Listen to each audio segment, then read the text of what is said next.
Bismillahirrahmanirrahim. Assalamualaikum warahmatullahi wabarakatuh. Alhamdulillahi rabbil alamin. Wassalatu wassalamu ala asyrafil anbiya'i wal mursalin wa ala alihi wa sahbihi ajma'in. Subhanaka la ilma lana illa ma 'allamtana innaka antal alimul hakim. Rabbi shrah li sadri wa yassir li amri wahlul 'uqdatam min lisani yafqahu qawli. Amma ba'du. Alhamdulillah, bertemu kita kembali dalam siri Kapsul Ramadan bagi tahun 1446 Hijrah bersamaan dengan tahun 2025 tahun Masihi. Alhamdulillah.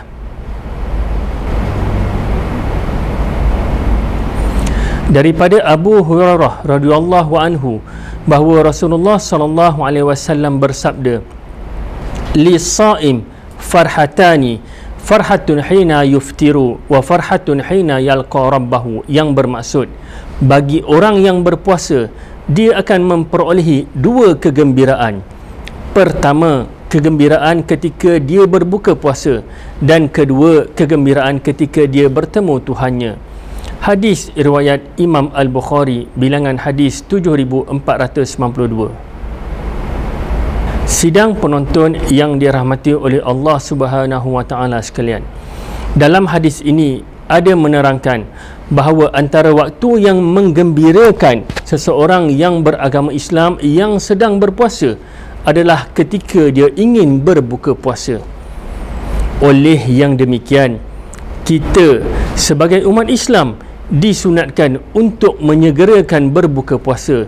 Tidak boleh melambat-lambatkan berbuka puasa dengan sengaja. Waktu berbuka puasa adalah salah satu waktu yang istimewa. Oleh kerana itu, ada beberapa adab yang disunatkan kepada kita ketika hendak berbuka puasa. Pertama, kita disunatkan memperbanyakkan membaca doa sebelum masuk waktu maghrib, waktu berbuka puasa. Ini adalah antara waktu-waktu yang mustajab untuk kita berdoa. Ambillah masa 10 hingga 15 minit sebelum berbuka atau sebelum masuknya waktu maghrib untuk kita minta dengan Allah.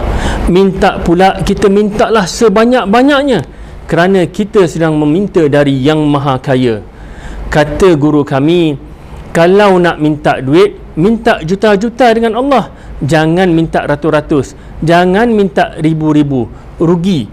Sebab apa? Sebab kita sedang meminta dengan Yang Maha Kaya. Ketahuilah bahawa sesungguhnya Allah tidak akan sesekali miskin walaupun setelah memberi kita juta-juta ringgit. Oleh itu, mintalah banyak-banyak dengan Allah. Setelah kita berdoa, yakinlah kita bahawa Allah Subhanahu wa taala akan mengabulkan doa kita. Allah Subhanahu wa taala akan kabulkan doa kita dalam 3 bentuk atau 3 cara. Pertama, Allah bagi direct. Apa yang kita minta, itulah yang Allah bagi. Hari ini kita demam, kita tadah tangan minta doa, ya Allah aku nak sihat. Esoknya sihat, alhamdulillah.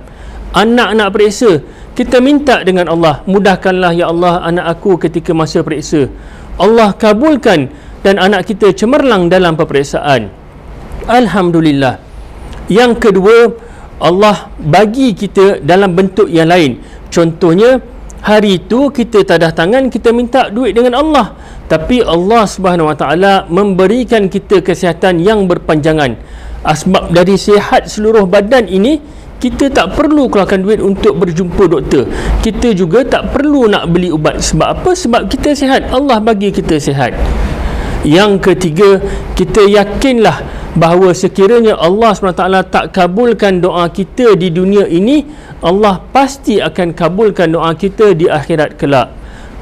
Itulah 3 cara Allah SWT mengabulkan doa kita.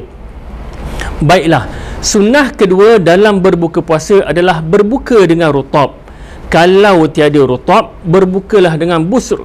Kalau tiada busr, berbukalah dengan tamar. Kalau tiada tamar, berbukalah dengan air zam-zam.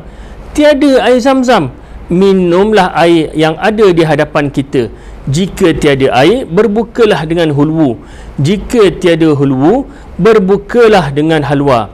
Baiklah, apa itu rutab? Rutab ini merupakan kurma yang basah dan lembap, yang isinya lembut dan bila dikunyah.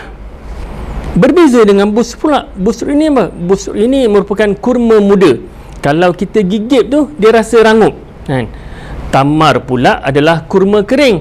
Kalau di Malaysia ni, bila kita beli kurma yang dalam kotak tu ada tangkainya, itulah tamar, kurma kering. Kata Nabi, kalau tiada tamar, berbuka dengan air zam-zam. Tiada air zam-zam, berbukalah dengan air yang ada. Tiada air, berbuka dengan hulwu. Tiada hulwu, dengan halwa. Hulwu ni apa pula? Hulwu ni merupakan jenis manisan yang tak terkena api ataupun yang tidak dimasak di dapur. Contohnya seperti madu ataupun kismis. Halwa pula merupakan jenis manisan yang perlu dibuat dan dimasak. Senang cerita, kuih muih yang manis itulah boleh kita kategorikan sebagai halwa. Sunnah ketiga ketika berbuka adalah berdoa apabila telah yakin masuk waktu. Kita mulakanlah dengan menyebut nama Allah Subhanahu Wa Taala, kerana Allah lah pemberi rezeki kepada juadah berbuka yang telah dihidangkan. Bacalah doa, Allahumma laka sumna wa bika amanna wa ala rizqika aftarna birahmatika ya arhamar rahimin. Yang bermaksud, ya Allah, kerana-Mu kami berpuasa, dengan-Mu kami beriman, kepadamu kami berserah, dan dengan rezekimu kami berbuka puasa, dengan rahmat-Mu ya Allah, Tuhan Maha Pengasih. Sidang penonton yang dirahmati oleh Allah Subhanahu Wa Taala sekalian, selain daripada kita menyegerakan berbuka, kita juga disunatkan untuk melewatkan sahur. Melewatkan sahur, janganlah pula sampai terlalu lewat.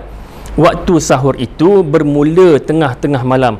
Kalau di Malaysia ni, bolehlah kita katakan dia bermula pukul 12.30 malam. Itulah waktu permulaan untuk kita bersahur. Kita disunatkan untuk melewatkan sahur. Maksudnya, kita digalakkan untuk makan sejenis makanan, ataupun yang di Malaysia ni makanan rujinya adalah nasi lah. Kita makan ketika waktu subuh sudah hampir, dengan syarat tidak terlalu lewat, iaitu menghampiri waktu akhir bersahur. Waktu akhir bersahur itu dianggarkan sekitar bacaan 50 ayat Al-Quran, iaitu kira-kira 15 minit sebelum azan subuh. Kalau di Malaysia ni, kita sinonim dengan perkataan imsak. Imsak merupakan satu waktu di mana 10 minit sebelum azan subuh. Jadi, waktu imsak ini dikira sebagai waktu akhir bersahur. Sebaik-baiknya kita selesaikan sahur kita sebelum masuknya waktu imsak. Kenapa kita kena bersahur? Banyak faedahnya. Selain membekalkan tenaga untuk kita lakukan kerja-kerja seharian, sahur ini juga ada barakahnya. Sabda Nabi Muhammad SAW, tasahharu fa inna fis sahuri barakah, yang bermaksud bersahurlah kamu kerana pada sahur itu terdapatnya keberkatan. Hadis riwayat Imam Al-Bukhari dan juga Imam Muslim.